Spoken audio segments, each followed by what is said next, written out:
What is good, guys? TheMtVernonkid here, back again. Welcome back to the Opinion Spot. You're getting a double dose of the Opinion Spot today. Hope you guys enjoyed that very touching episode. Great mothers in comics. That was really tough and touching to put together. But I'm here to deliver a request. Now, this comes from Brandon, the Groovy Nerd. And Brandon asks me 5 1980s cartoon that I feel deserve a remake. Well, Brandon, bro, I don't know what year you were born. I don't know if you're a 90s baby, 80s baby, or 2000s. I don't know. I get a lot of people, but I'm a child of the 80s. I always have and I always will, which is kind of stupid to say. We gonna edit that out. Anyway, growing up in the 1980s was one of the best times for a child. If you were a child of the 80s, you know what I'm talking about. It was one of the best times. We had everything.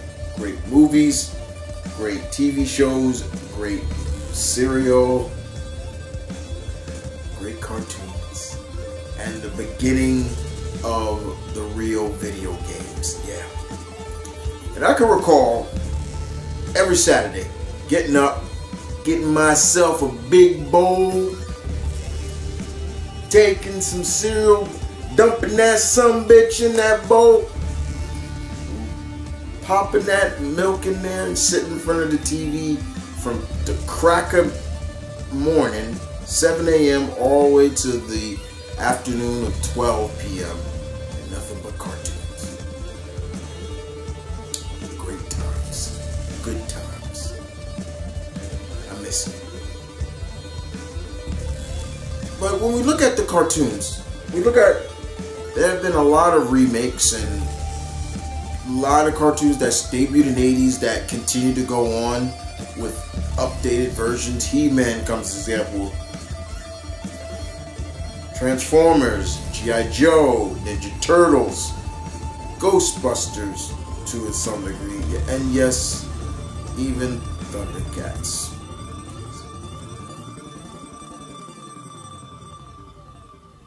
Voltron. But outside of those elite, there are a lot of cartoons from the 80s that never got a chance or even tampered with to get a reboot or so. Many because some of the studios that had made that cartoon went out of business or something like that. I can think of like Filmation, I believe Ruby Spears, all died out. But it doesn't stop me from wanting to see a reboot. So 5. Why did you give me 5, man? You know how I am about odd numbers, right? You're still new, Brandon. You're still new, so I may give an honorable mention if that's okay. So let's do this. Here we go. So the first one we're gonna talk about is a cartoon that debuted September 19th, 1988, and ended December 16th. What show is that? Cops! Central Crime. Basically, Cops was made by Hasbro. It was a Hasbro creation of a toy line of basically these cyber-like cops. And at a time, I mean, it would be really cool to see a reboot and a remake of this, especially at a time when the people who, the law is not always looked in a good light because of the bad. You had characters like Bulletproof, who was basically bulletproof, and they fought their main adversary was Big Boss. And the line was, and you can still look at what I'll do is I'll also put, guys, the openings of each cartoon so you can see for yourself if you never heard of this. But it was fighting crime in a future time. It was good stuff. It was fun. My favorite character was Long Arm. He basically was able to shoot like handcuffs right out of his wrist. Like he had like a wrist, like gauntlets on his wrist, and it would shoot out, and you see him in the intro. You see him in the intro. But it was so much fun. I really enjoyed it. It didn't run too long. It only had 65 episodes. But I would dig a Cops remake, indeed. Number 2 on the list, Brave Star. I would be remiss if I didn't add this character to the list. But again, we're looking at a space western. This, I believe, was Filmation, the same people that gave us He-Man and the Masters of the Universe. This was their last cartoon. Brave Star debuted in September 14th, 1987, and ended February 24th, 1988. And basically it was a space western, because the characters, Marshall Bravestar, he was a marshal, but he was a Native American marshal that had abilities. He had the strength of the bear, speed of the puma, ears of the wolf, eyes of the hawk. Like, it's all in the intro. You hear him say that. And all he had to do was like call upon it, like almost like calling upon the great spirits. He's like, strength of the bear, and then you see a spirit of the bear come behind him, and he'd be super strong. The main adversary on there was Stampede, and the marshal also had his deputy, who was also his steed, 3030, who first he started out as this mechanical horse, and then all of a sudden he would turn into this anamorphic horse, and he also had this huge big cannon, like shotgun, that he would carry, and Marshall Bravestar always called him "good job, Bart." Like, he was like, "Good job, Bart," and he would 30-30 always spin it, and then he blows stuff up with it. I love that his name was 3030. I always loved that. I used to love that a lot. Brave Star. The intro is great. The planet they fought on was, the planet they occupied was called New Texas. But it was cool. It was a really cool show. I really missed it. And I used to watch it all the time. Watched every episode.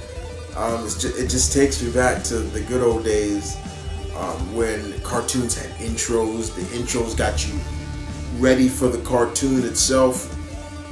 Yeah. Strength of the bear, speed of the puma. You know, it was great. It was great. I miss it every day. Brave Star. Brave Star. Number 3 on the list, Centurions. Yeah, Centurions makes the list. This was another one of those shows that you could tell was a lot based off a toy line, but it was also just fun to watch too. When Cartoon Network first came out, it used to run on Cartoon Network all the time. So this also took place like in a future, kind of in the future, and Centurions was a show that started April 7th. It ended December 12th, I believe, 1986. It only had 1 season. But in the show, it was basically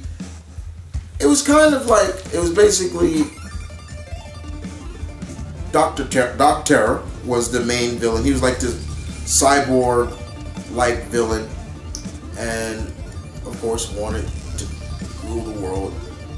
There was a group of men that put on these bio exosuits that can fuse together, fuse them with weaponry.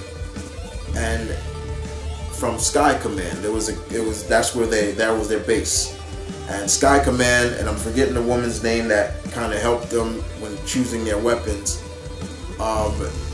They would stand there and say, "Power Extreme," and then all of a sudden this beam of light comes on them, and it puts weaponry on their bios, their exosuits. Each member of the team was like an expert in terms of their field. One was like an expert in the water, one was a land expert. I think his name was Jake Rockwell.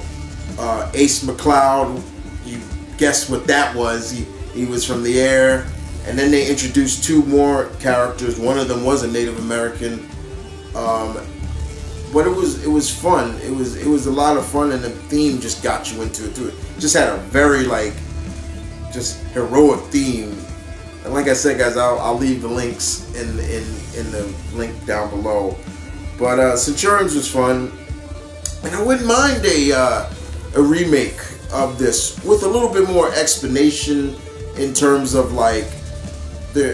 we didn't really get a real indication of how these three met, like what really were their backgrounds in terms of their field expertise, like who funded them, like all stuff like that you could do in a new series. But yes, the Centurions is definitely one of them that I really enjoyed a lot, very much. Centurions. Number 4 on the list. Number 4 goes to Thundar. How many times have I talked about I want a remake of Thundar? Thundar, again, this is a show that ran on ABC back in the early 80s. It ran from October 4th. It started October 4th, 1980, and it ended October 31st, 1981. And basically, you can clearly see it had a lot of Jack Kirby influence. You know, Thundar looked like he was a Kirby creation. He kind of looked like Commandy. You know, he looked just like Commandy from DC Comics. And in this world, it was Earth, but again, it just didn't make sense to me. It didn't. Thundar the Barbarian. And I'll tell you, I mean, it was fun, but it just didn't make sense because if you look at this show through adult eyes, you're like, how the hell that happened? Like, for example, the intro explains it all, like how this world came about. So being that this is the 1980s, basically they go and say, okay, in the year 1994, a meteor comes between the moon and Earth. And somehow that meteor, just passing by Earth, cracks the moon and basically causes elemental destruction on Earth. Like waves are tidal waves are coming, volcanoes are just coming out of nowhere, and civilization as you know it is being destroyed. Then basically 2,000 years later, Earth is reborn. And now it's a very savage world where there are different types of mutants and things like that. And it's ruled now more by super science and sorcery. And it's like, wait, where'd that come from? And a lot of humans are enslaved. So it's up to one man, Thundar, who was also seen to have been a slave, to break free along with his friend, Ukla, who was a Mock. And Mocks look like a mixture, like with these anamorphic, they look like Wookiees mixed with cats and things like that. And of course Princess Ariel,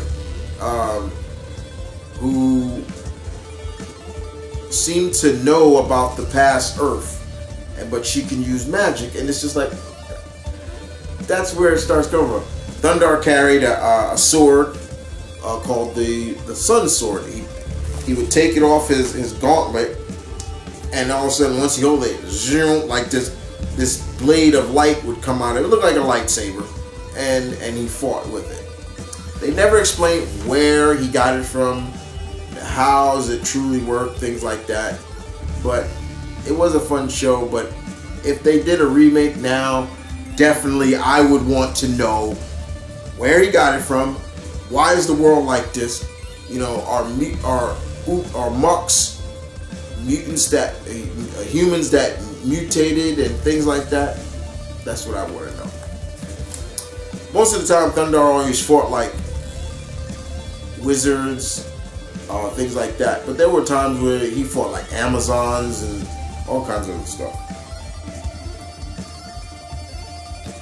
Number 5 on the list. Gummy bears. I know, you would say, but Chris, you can watch Gummy Bears on Disney Plus. You're right, you can. But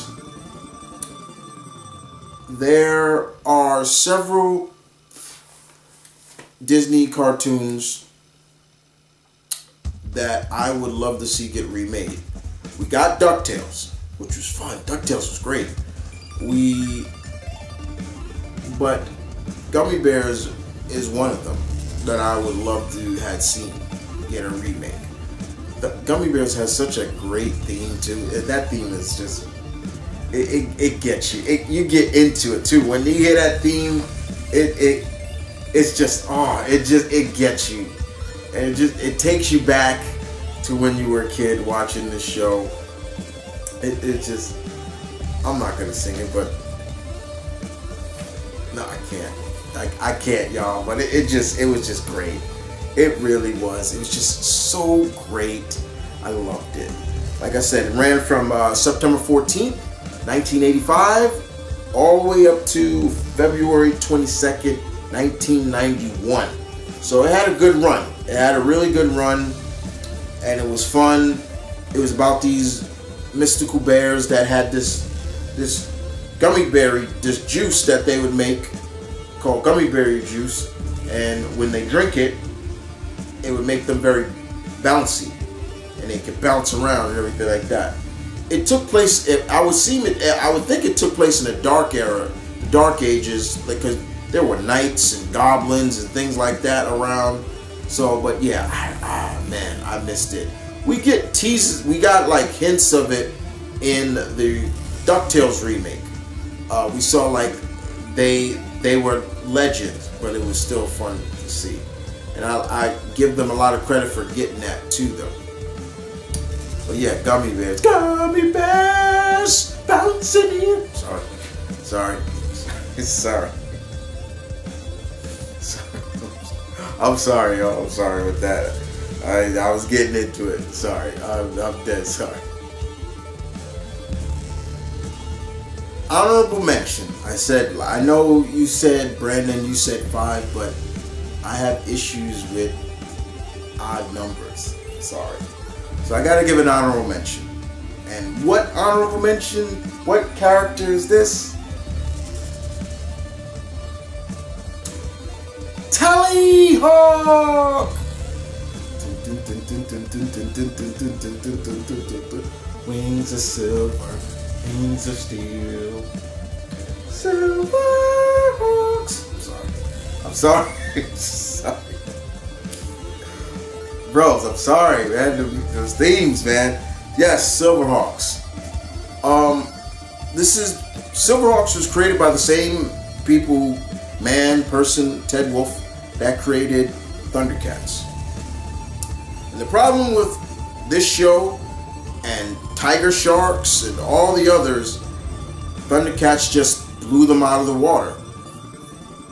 That's the problem. That's the major problem with this. Silverhawks debuted in September 8th, 1986, and it only ran for one season. So it ran from September all the way to December 5th, 1986. I remember watching every episode. I had lunch boxes. I remember going to school going to kindergarten, I had the Silverhawks lunchbox. I also had Thundercats and all. I had like 4 lunchboxes as a kid. It was about basically these, you know, bionic policemen. They were like police in space, and you know, they when they would fly out into space, they would and then they go up. They look like hawks, and they would chase like alien mob bosses and things like that. It was different, but it was fun, and you wanted to see like maybe a crossover with Lino and them. But like I said, it just got, Thundercats just blew them out. Like I said, then they also did Tiger Sharks. That just didn't get any steam. But Silverhawks had a badass theme, and to this day, that theme hits hard. When you hear that theme, it gets you pumped up, especially